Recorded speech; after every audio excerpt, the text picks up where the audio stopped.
All right, welcome back to the Progressive Patriots. Once again, just me. It's Leo and you, me talking at you for however long this takes. So let's get right into it.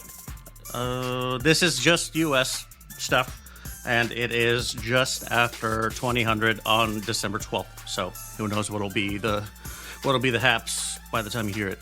So let's get into it. The House Education and Workforce Committee, they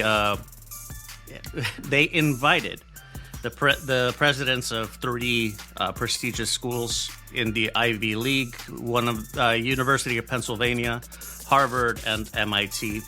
I don't know if MIT is in the Ivy League. Doesn't really matter. So these are still really prestigious schools, right?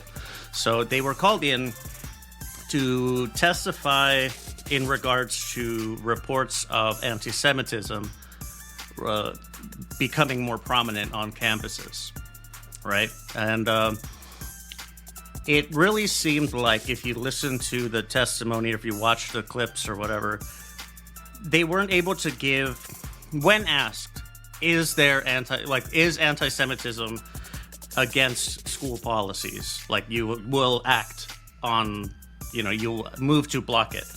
It's a pretty straightforward question that should have gotten a really straightforward answer. Yes, anti-Semitism is bad. Anyone and everyone should agree with that. Anyone who's worth anything agrees with that. Unfortunately, it seemed like these presidents were set on.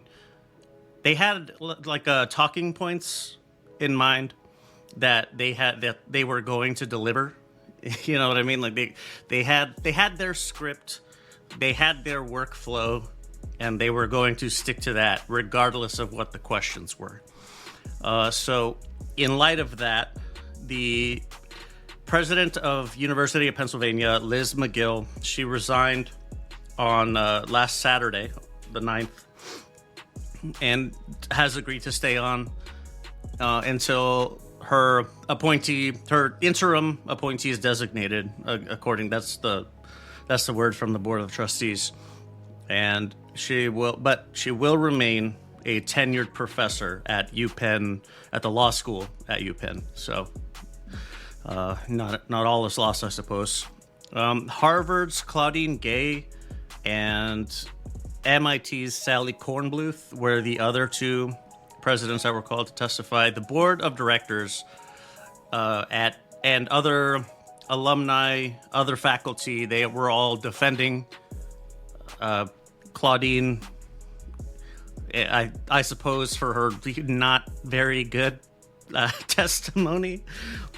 I haven't heard anything about Ms. Kornbluth, so can't really tell you. But Harvard was also a mixed bag. It's not like everybody was supporting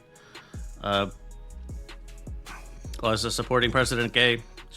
There were some, I think one prominent alumnus, said that he's going to be redirecting his donations or whatever. Fun facts. The Anti-Defamation League, who is, I believe, specifically regarding Jewish people and the whole diaspora, I guess. But they have cited a 400% rise in anti-Semitism, and CAIR, the Council of American Islamic Relations, cited a just under 200% rise in Islamophobia. So that is not fun at all. One thing, this is a Supreme Court thing. Washington State had a case where a counselor who is a very, devout Christian, I guess we'll put it that way. His name is Brian Tingley, and he offered what is known as conversion therapy. If you don't know what that is, bless your fucking heart. It's like mental health professionals, guidance professionals, those types of people, those professions, trying to turn your gay kids not gay because being gay is bad. or no, like reaffirm them as whatever physical sex they are, rather than the gender to which they identify, because that's bad. So it's overall a really horrible practice. So not surprisingly, Washington blocked this through legal channels, and Mr. Tingley appealed it. The appeals court also shot him down. He appealed it again to the Supreme Court, and they declined to hear the case at all. These names will be to the surprise of absolutely no one, but Clarence Thomas, Samuel Alito, and Brett Kavanaugh. Those were the three dissenting votes in the court. The grounds for the case altogether was that Mr. Tingley felt his free speech was being infringed through censorship by the state of Washington in how he speaks, how he is allowed to speak to his clients, which I see the thinking there, but the state argued back that it's they're not censoring his speech, they're regulating his profession. So I don't know, like if he wants to work with someone outside of his professional channels, I suppose, but it would be, I don't know how you would get around that. So I don't know, but finally, I'm surprised that Cohen Barrett was not on the dissenting opinion. So fun times, I guess. Let's see. I picked this one out because it's when people talk about politics and how are politics relevant to people's day-to-day lives, they refer to them as like kitchen table politics, typically financial stuff. So here's I picked this one up because it's in the literal sense, kitchen table politics. So there's an Albertsons, the grocery store chain, is moving to be acquired by Kroger, who is another major grocery store chain. It's going to be like just under $25 billion for the acquisition. What brought this to my attention is Senators Warren, Hirono, Sanders, and Booker, and Representative Summerlee and AOC. Those six spoke out against this, saying that it's not going to be good for the average working American. The idea, as part of I guess the monopoly part of it, is that Kroger will be divesting, meaning to say they are going to sell off 413 of their stores,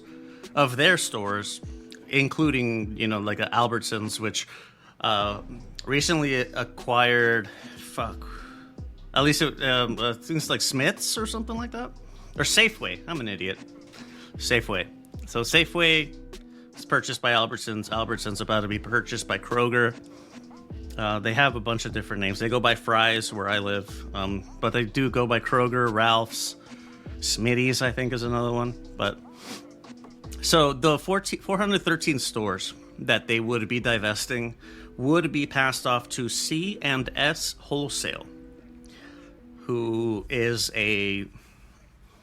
it's more of a grocery supplier than it is retail stores like Kroger, Albertsons, and Safeway and stuff. But C&S Wholesale does offer does have a few retail outlets. They operate under the brand Piggly Wiggly. I thought that was that somebody in podcast I listened to, he grew up in Wisconsin and would talk about Piggly Wiggly all the time. I thought it was a joke, but nope, that's the name of the store chain. So there you go. A statement from the Kroger people is that the merger, quote, will mean workers gain from $1 billion in higher wages, expanded benefits, long-term job security, and a strong unionized workforce. The merger will also mean lower prices and more choices for fresh food for customers and more investments in our communities.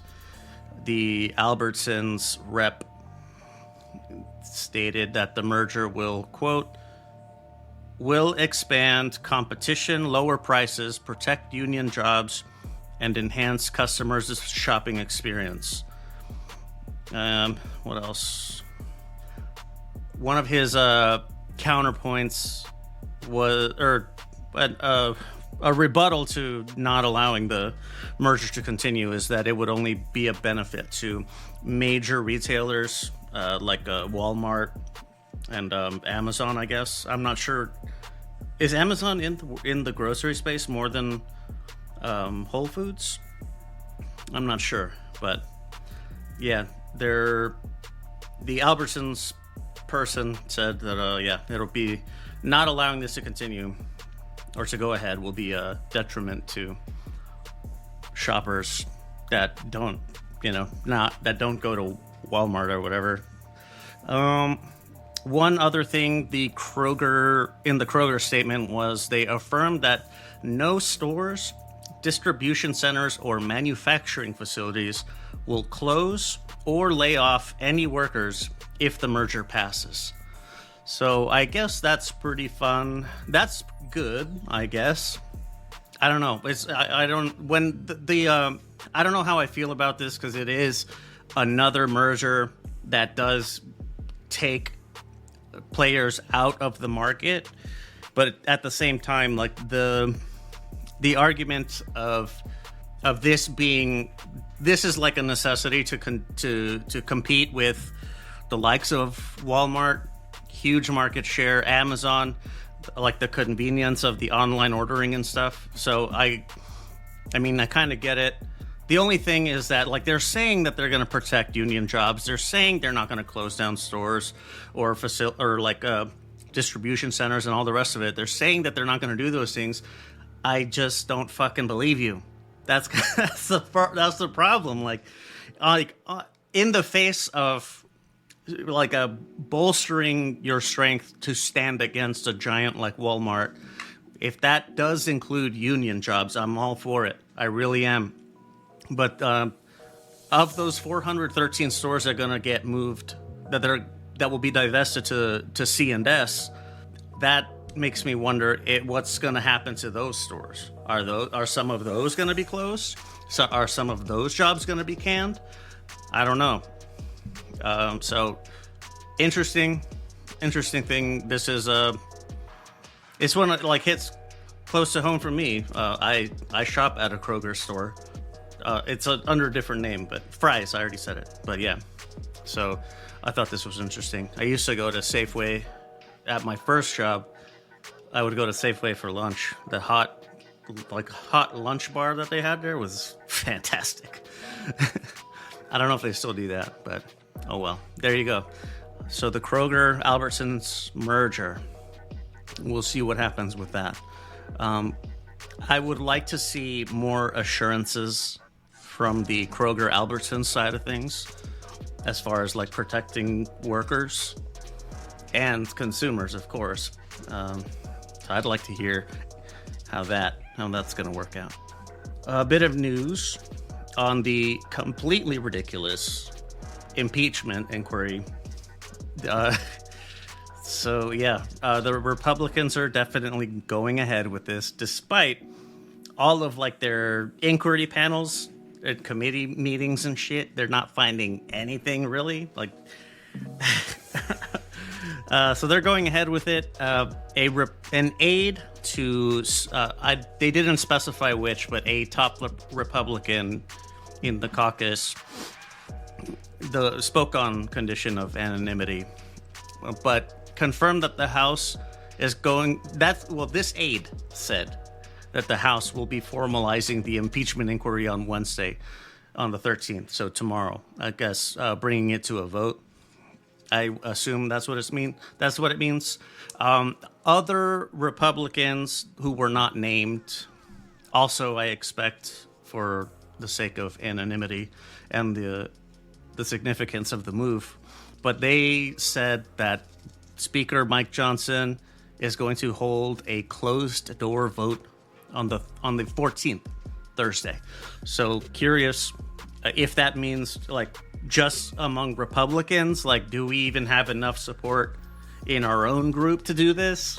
Because there's a lot of blue district Republicans right now that if they want to keep their jobs, like this might not be the best move for you. So that's something to consider, I suppose. Let's see. Another House Republican, Byron Donalds. He is a sitting member on one of the three committees that's investigating President Biden. He said that the inquiry will conclude somewhere in the neighborhood of 2 months, and articles of impeachment will be drafted in the spring. Hard to say if that's just kicking the can down the road, like knowing that you ain't gonna get shit, man. Like there's nothing here. I don't. There is no here. There's nothing here. I don't know why you're doing this. It's I don't know. I guess. Well, I think what the move is to me, and how it looks, how it feels, how it sounds, is that they want to impeach Biden so that in the race they can say he was impeached too. Look, Trump was impeached, but so was Biden. Biden was impeached too. So they're the same. You can't, like, that one negates the other, and that's fucking absurd. So we will continue to watch and see how this develops. Speaking of Trump, one thing on I'm surprised that this has been as quiet as it is, but some of the pseudo electors from the 2020 election, 6 of them in Nevada. I say Nevada. I hear some people say Nevada. And that's ridiculous. It's Nevada. I believe that's what Nevadans like too. Anyway, so 6 of those fake electors were charged with conspiracy to overturn the election. I think it's a conspiracy against the state of Nevada. I think that's what it is, but it didn't specify. That's just what my mind put together. But still, they're with conspiracy to do something and overturning the 2020 election, defrauding the voters of Nevada, I guess. 10 electors in Wisconsin have, I'm going to assume, settled out of court, because they're not going to be brought in on charges. So there you go. That's it would be interesting to hear from them. What were the instructions that you were given? That would be interesting.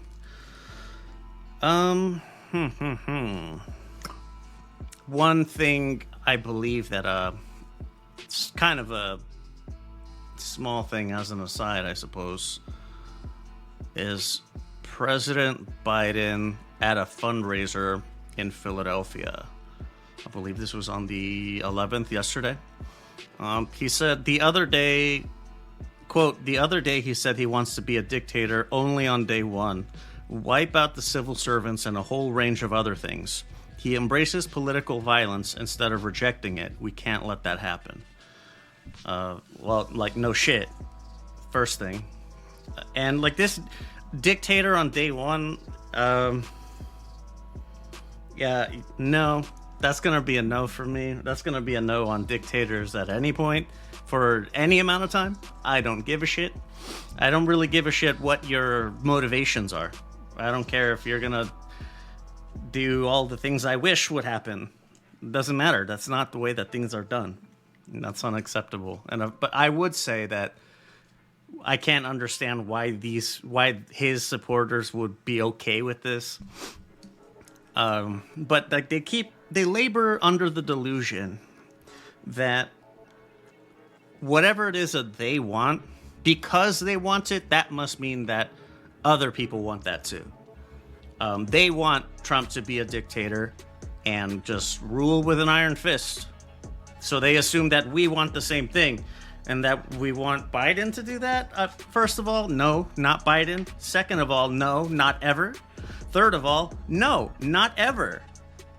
This is unacceptable. This is antithetical to the American way of life, which I don't know. I don't know how many more times I need to say that.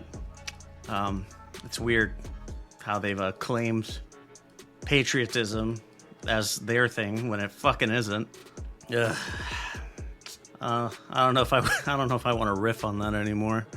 Right. Trump appeals a court decision. So in the 2020 conspiracy claim, like the overturning the election, that he lost. Reminder, he lost. So he's trying to appeal that all of his actions are protected by presidential, executive privilege, that he was acting in the capacity of his office, which when it was originally proposed, it was rejected by Judge Tanya Chutkan, under the premise that trying to overturn an election is not acting in the official capacity of the presidency.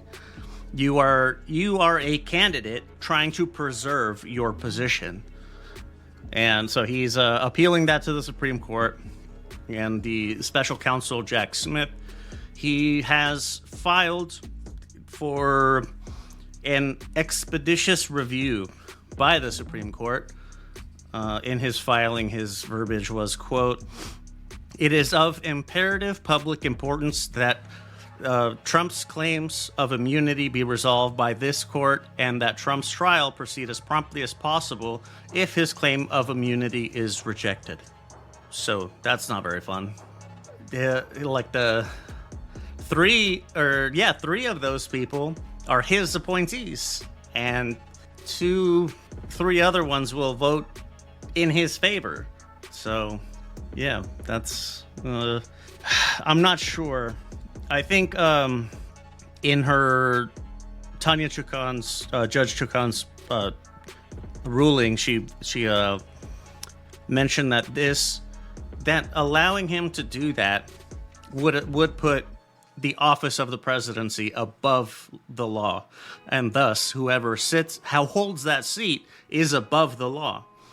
And obviously not acceptable.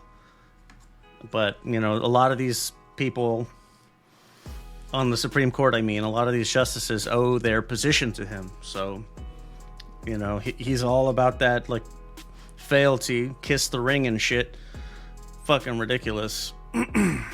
But actually, speaking of Supreme Court, the Kate Cox case in Texas. So I do need to correct the record on one thing.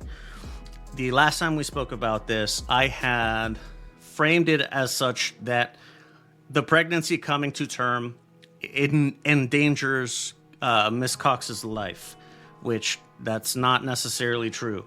It might, but it's not as grave of a possibility as I made it out to be. However, it is important to keep in mind that her long-term health still is very much in peril.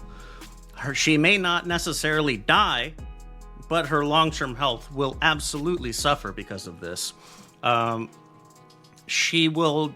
It is more likely than not, if she has to carry this pregnancy to whatever end, that it will impair her ability to have children. And I think she's 30 or 31. So, and from what I understand, Mr. and Mrs. Cox here really want to have a big family. They want to have a lot of kids. So you're kind of keeping her from being able to live the life that she wants. Another thing, like as to keep in mind is, so while her life may not necessarily be in peril, her long-term health is, and it is also important to remember that this child, fetus, fucking growing embryo, whatever you want to call it, is going to, like, it is just going to have agony until its death, which is to say it's going to die in her womb. She is going to, and they're going to have to take it out of her, which will endangers her ability to have children. She's already had, I believe it's 2 C-sections. Or she's going to have to deliver it stillborn, which keeping a dead fetus in her body that long is going to endanger her ability to continue to have more children.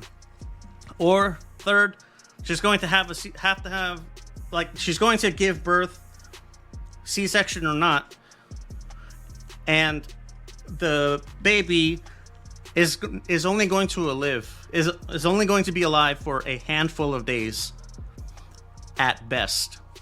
Best case scenario is a few days of agony, of suffering, of pain, and yeah, this is pretty bizarre. So her plea to get medical exemption to have an abortion was blocked by the courts. I couldn't see if this statement came from the court or from the Attorney General of Texas, who is a piece of fucking garbage. But it's nothing can restore the unborn child's life that will be lost as a result. I'm sorry, what? This child's not going to live.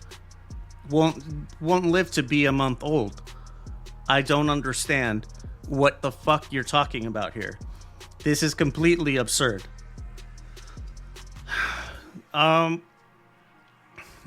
Judge Gara Gamble she dissented on the ruling.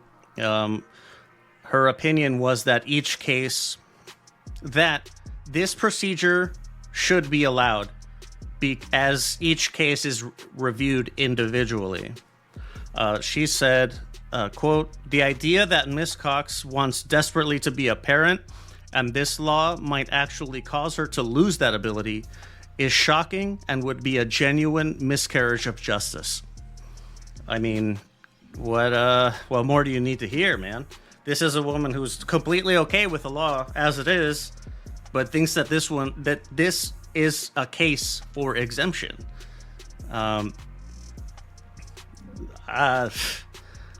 The court did say that they wanted to hear medical opinions that the procedure was medically necessary, and I don't understand what more medical opinions you want. I believe Miss Cox's gynecologist was the one who helped, who was there to testify for the initial hearing to begin with, saying that it was medically necessary. I don't know I assume that what they mean is they want to look around for different doctors, one of them who will support their position rather than the very obvious position of medical necessity. It's I think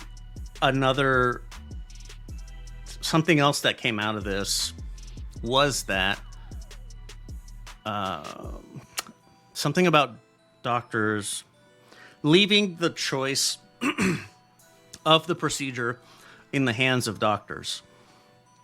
So you're with the law as it is, right? You're leaving this is the choice that you are giving doctors. This is a hypothetical. It was a hypothetical, but this is what they're being presented with, essentially. You have a patient who has, we'll say, an ectopic pregnancy. I probably mispronounced that, but it's a baby being formed outside of the womb. The things it's going to become toxic. It's probably going to kill you if you don't have it removed, taken out. The only procedure to rectify this is terminating the pregnancy. Okay, so you're a doctor. You are presented with that position. Your patient is pregnant, but the fetus is not viable. Its viability, or lack thereof, is such that it threatens her life. She could very well die. And the court said no. Which is, first of all, is fucking ridiculous that it even has to get... This is not a decision for a court to make. But whatever. So the doctor is left with a choice. They can perform the medically necessary procedure for their patient, and face the, at minimum, like censure, being having their medical license revoked, very steep fines, and up to 99 years in prison. So that was just like the escalation there. Like Texas being what it is, a doctor could very well be sentenced to death for this. It would not surprise me at all to hear that be the case. In fact, if there's any doctor in Texas with the fucking intestinal fortitude to go for it, to continue doing it and go ahead with it, that's a level of moxie that I don't know if I've ever heard of that level of gumption. Yeah, but if there is a doctor that would be willing to take that risk, would not surprise me to see them put to death in the state of Texas. Yeah, everything's bigger in Texas, which apparently includes stupidity. It's bigger in Texas. This poor woman, as far as I know, so another complication to this story, Miss Cox has left the state of Texas I didn't see where. I don't know if it has been disclosed, but she left Texas for somewhere else that will perform an abortion for her.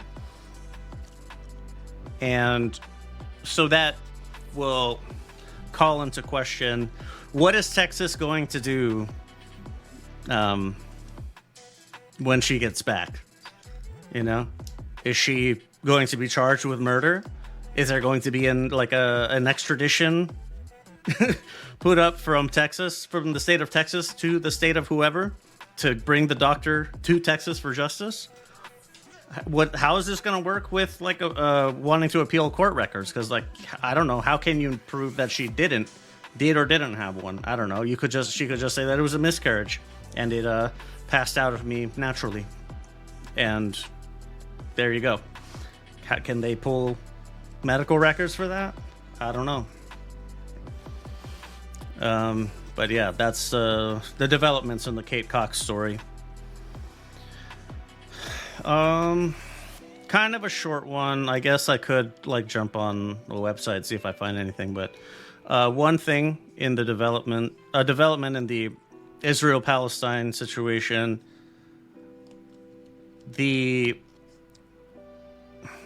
on Monday, yesterday, the Biden, the administration, the executive branch, shipped 14,000 tank shells to Israel without congressional review. They cited an Executive Powers Act from some fucking year or other.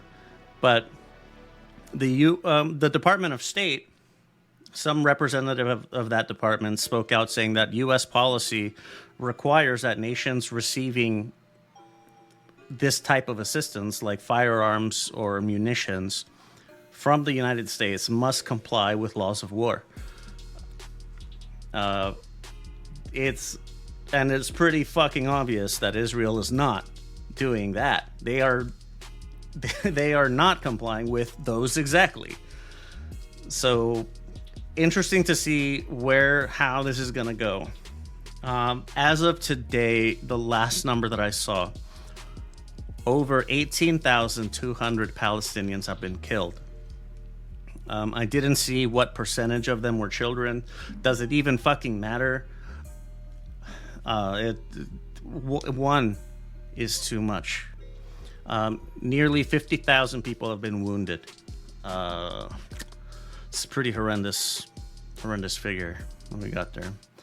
The United Nations General Assembly. There was on the 8th, that was last Friday, there was a proposition that was rejected by the UN Security Council, which must have unanimous approval for things to pass through the UN. Vetoed a proposition on the 8th. The US vetoed it that would require Israel to cease fire, and the US vetoed that. Yesterday, the General Assembly passed a resolution which it doesn't have the same weight or power. It doesn't have clause like the previous one, the one that the US vetoed did. It doesn't have that kind of strength, but because of the numbers with which it passed, it does have some pretty serious geopolitical clout. The numbers were 153 votes for yes, 10 votes for no, 23 votes abstained. Which, bro, why? But the UK abstained. Come on, man. I guess the official government line is that they're supposed to back Israel 100%, but the climate on the ground, very, very different. So naturally, they're not going to go ahead with that. Let's see. Let me look for some other shit here, just so that we can have a little bit more time together. All right. So here's an interesting one. It's sort of fits in the police reform category. 3 Washington State police officers in 2020 were charged with the death of a black man, and they told the jury today that his death was the result of drug use, not excessive force, which included choking, shocking, and pinning him face down. His name was Manuel Ellis, and he was unfortunately a meth addict. 2 of the officers, they were charged with second-degree murder and manslaughter. The third was charged with just manslaughter. Let's see. One of the officers claimed, in his testimony, said that Mr. Ellis grabbed him by the vest, lifted him off his feet, grabbed him by the vest, lifted him off his feet, and threw him into the street like a child. That particular police officer weighed 230 pounds with his gear on. Unfortunately, that was not witnessed, was not on the videos. And so one of the attorneys, the plaintiff's one of the prosecution said, is it believable anyway? I suggest to you it's not. This isn't a comic book. I'm going to be honest with you, I'm inclined to agree. I could not imagine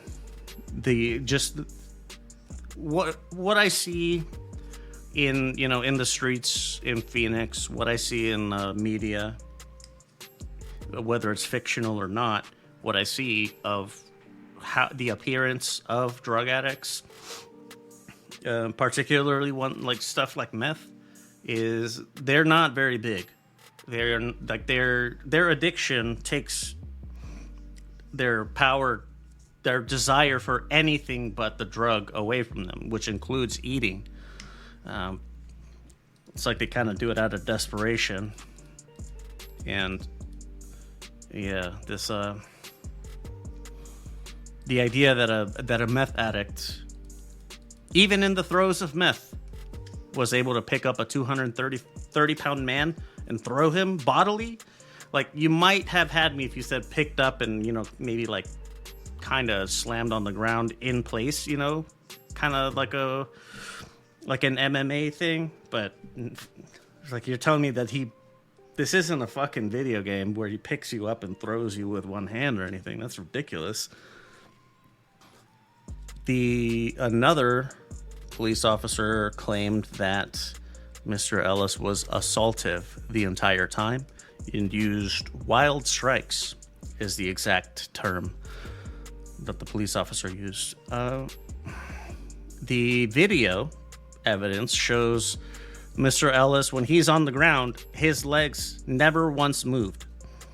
And that one of the police officers was on his back, choking him. The officer's statements were contradicted by 6 witnesses. Wow.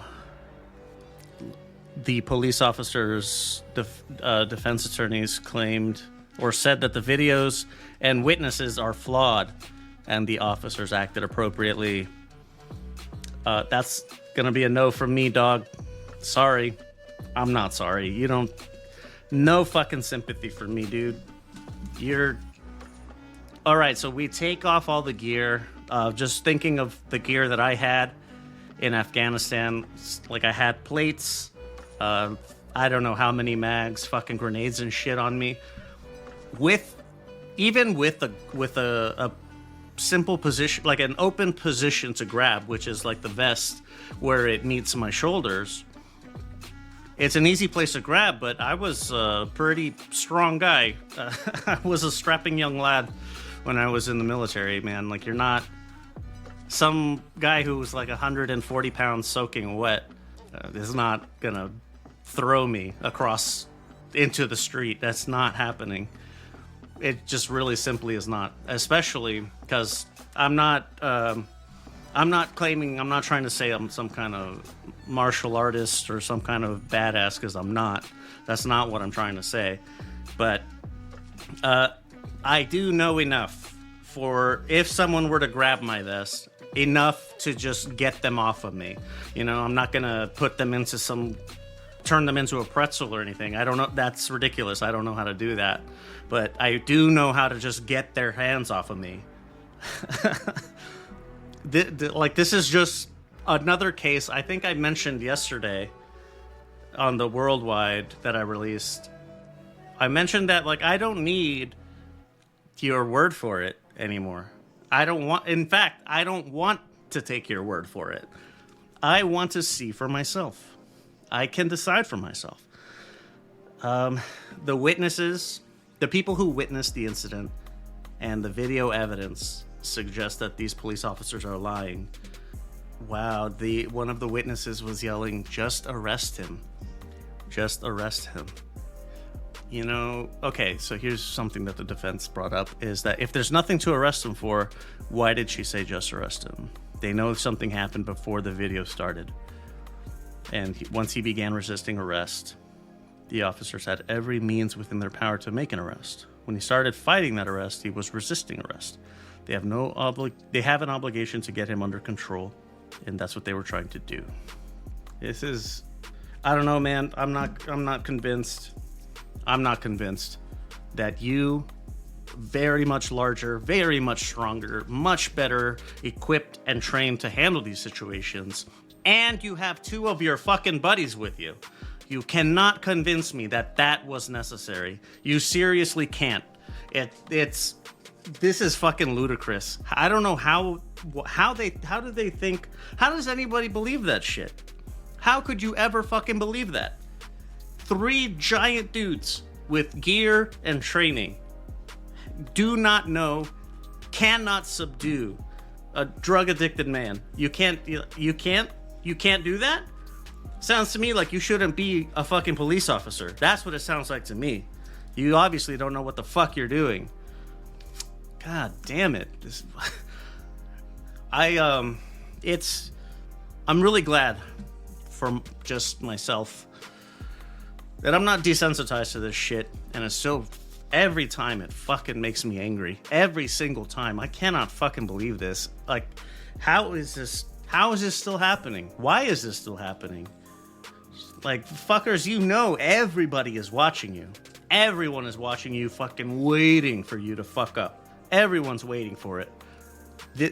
Man, this is not the time to be doing that type of shit. Yes, I know that was in 2020. I know. But it doesn't matter. Fuck. God damn it. Let's hit another one. This one is a lawsuit challenging the labor system in the Alabama criminal justice system. They're calling it modern day slavery. Even before I get into this is what I mean. Like, I'm going to be honest with you. I interact with prison inmates from all sorts of different states, and in not just in state lockup or county lockup, but also federal lockups.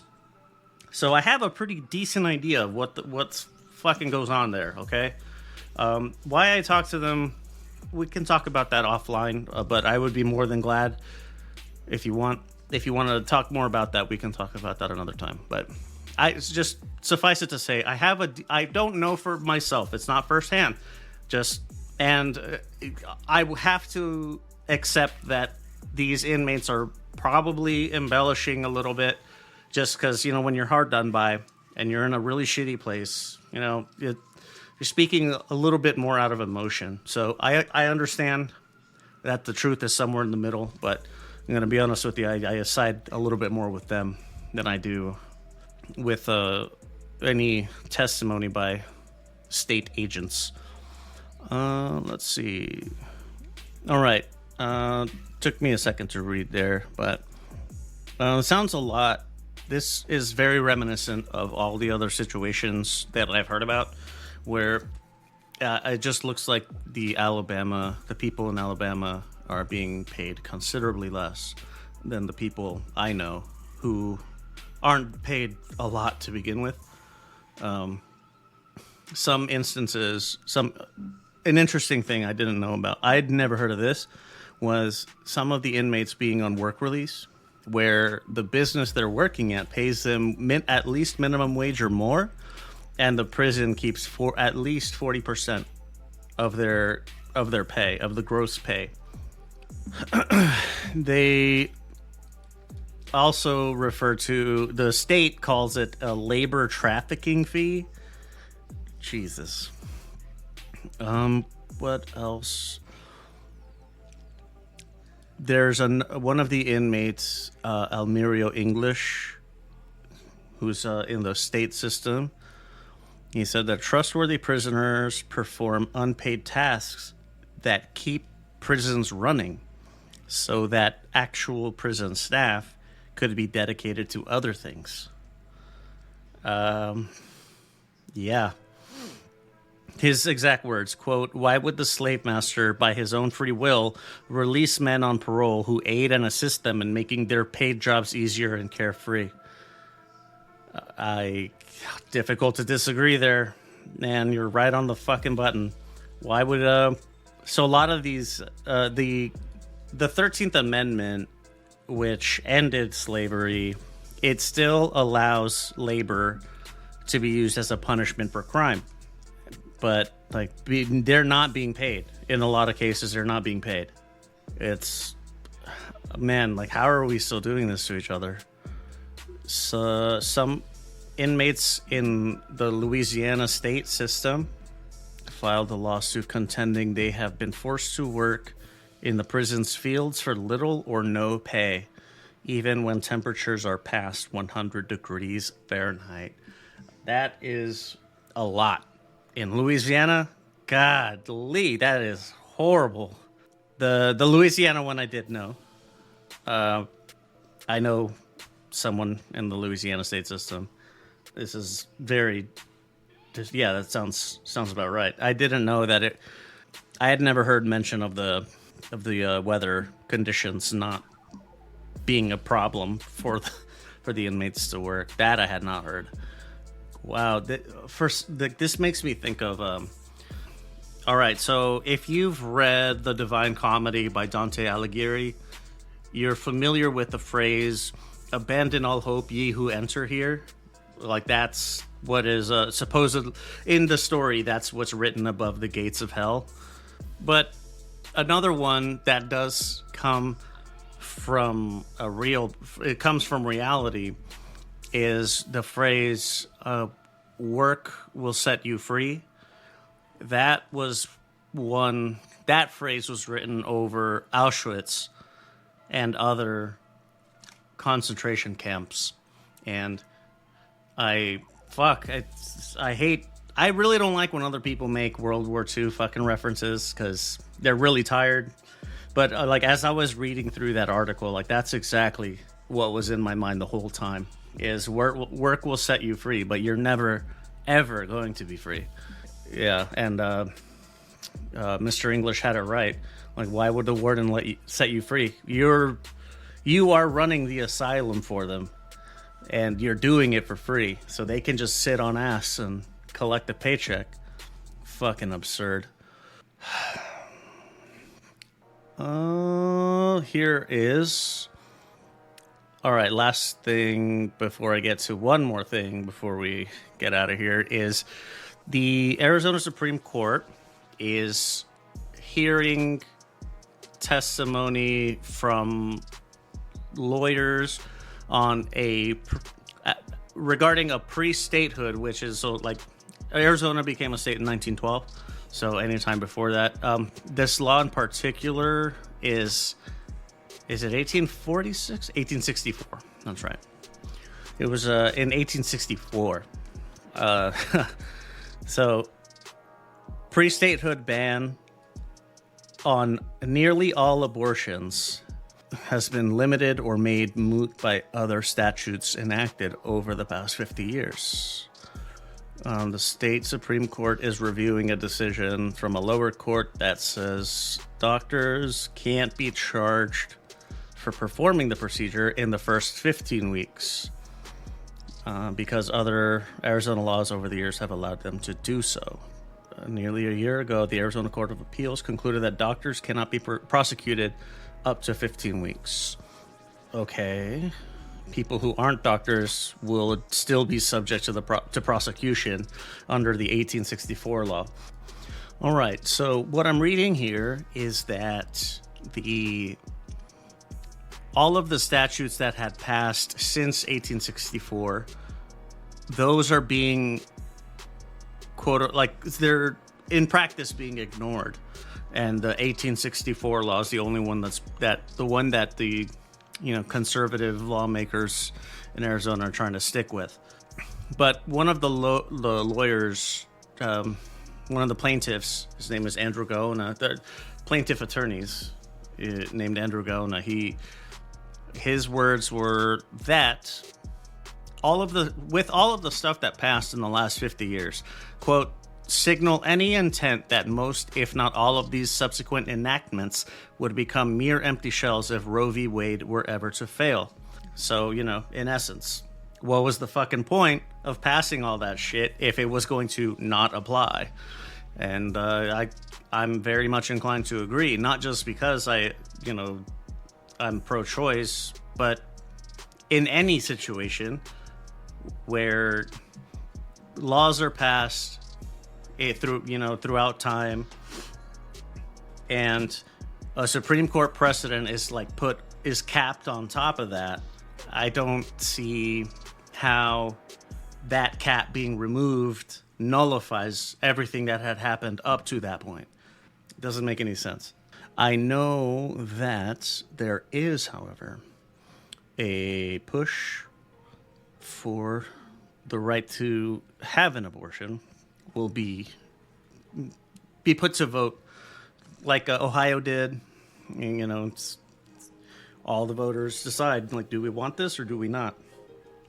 I expect, even as conservative as Arizona is perceived to be, it's definitely, especially in more recent years, it's not nearly as bad as it used to be 20 years ago. 25 years ago or whatever. So I'm expecting that it'll get it needs to have 500,000 signatures on the petition, which I know one of the women who's leading this effort, and I was going to have her come on at some point to talk about it, and it'll be put to the vote. The idea is to have it on the vote for November 2024. So there you go. That's abortion in Arizona. The last thing I wanted to talk about, I think I'm going to try to make this a regular segment. A few weeks ago, I talked about the budget battles that are going to be coming up, and how it's going to work going over the holiday, or the holidays that are coming up.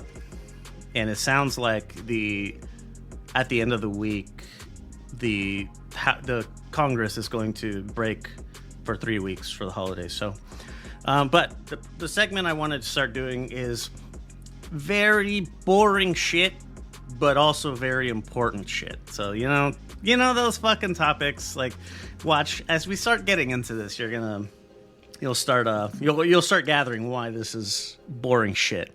So, this is a year-over-year analysis for the month of November as it pertains to budget deficits. I know, very exciting stuff. So, year-over-year, from 2022 to 2023, the budget deficit grew by 26%, up to $314 billion where it stands now. Of the factors of the line items that factor into that number, the federal revenue rose year over year to $275 billion. That's a $23 billion increase, or 9%. All of the total extraneous factors, the outlays as they're referred to, the outlays total $589 billion. That's an 18% increase, or $88 billion.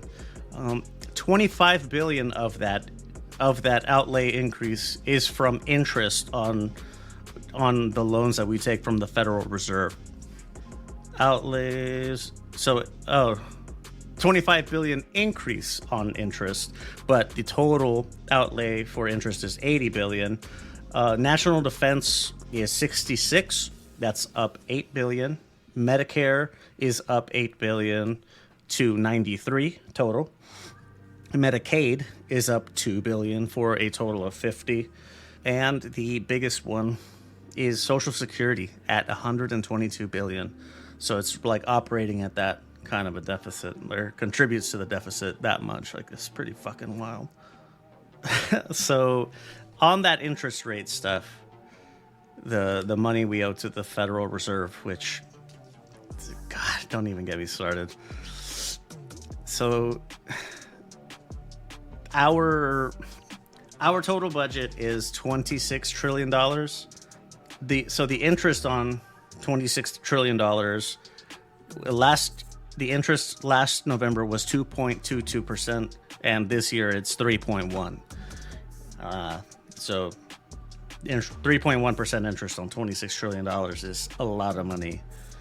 Yeah, so there you go. The year-over-year deficit overall is up 13%. So very fun stuff. Now, if you can unglaze your eyes for me, and find the breath of life once more, it's imperative. Why this is important is because this is the type of shit. This is the stuff that you're going to hear Republicans bringing up on the campaign trail. In particular, $122 billion deficit from Social Security. They've been arguing Social Security insolvency for ages, and they've been wanting to just get rid of it. So what happens to all of your money that you put into it? They get to fucking play around with it and do whatever they want with it? Fucking excuse me, I better get that money back. If they want to privatize it, give me my fucking money back. I will privatize my own Social Security myself. It's weird. Like, one of the numbers that they won't bring up, of course, will be national defense. They will be shitting on Medicare. and Medicaid, of course, because Medicaid is for poor people. But knowing these numbers, it's important to know these numbers so that when they come up, you know where they're, like, what they're talking about, and they're not just trying to use fluffy language to make you alarmist language, which they often tend to use. So knowing these numbers, I want to find more information on these numbers because even though I like a lot of these, I like these programs, like I like Social Security, Medicare, Medicaid, all of that shit. I like these things, but I am curious why they're operating at this level. So I guess I'll have to look into it so I can bore you again another time. All right, so with that, let's get out of here. Network plug stuff. You heard me mention the show that I did previously, the Progressive Patriots episode. That one was globally focused. Obviously, this one is just almost entirely in the U.S. I think the only thing I did was that UN resolution vote. That's wild. Had to mention that. But I did the worldwide one yesterday. It gets pretty rough at the end, so listener beware. Other shows, if I'm just gonna go to lvxmedia.net if you want to see all the other shows that I'm getting up to. I do a lot of stuff. So we do a lot of different things over here. So go check it out. MMA, boxing. We do some just general slice of life and mental health stuff. If you like that kind of thing. So doing the internet stuff, that is one of them, is going to the website, checking out the other shows. LVX Media Net on that's the social media handle. That's the social media handle on everything. If you can't find me, I'm not on it. And what helps the most is rating and reviewing the show wherever you listen. It would be very much appreciated. Hit us up with that 5-star. If you have time for a review, that would be great too. Always love to hear from people. We actually had one on our MMA show. Somebody was very affectionate, spoke very affectionately about one of our panelists, which was fun. All right, so the social media handles already told you is LVX Media Net. Common Defense. So the Common Defense handles are common_defense on Instagram, common defense, one word, on Twitter. I'm not calling it X. Right. If you want to get involved, which I highly recommend, a lot of great people, a lot of like-minded people that are very interested in making a difference, wanting to make a difference. Maybe you don't know how to make a difference in your local area. I am more than certain that the staffers there can hook you up. They'll put you in touch with people near you, and you can, get back around your fellow veterans, except they're not red hat fucking morons, So if you want to do that, there's actually a call coming up. It is the 12th of December right now. There's a call on the 14th, on the evening of the 14th. So if you want to get on that call, if you do, tell them I sent you, the Progressive Patriots sent you. HTTPS / I didn't even need to say that. Why did I say that? lvx.at/CDEF. lvx.at/CDEF. All right, there you go. I think that is going to do it. Yeah, thank you for listening. And we'll see you on the next one.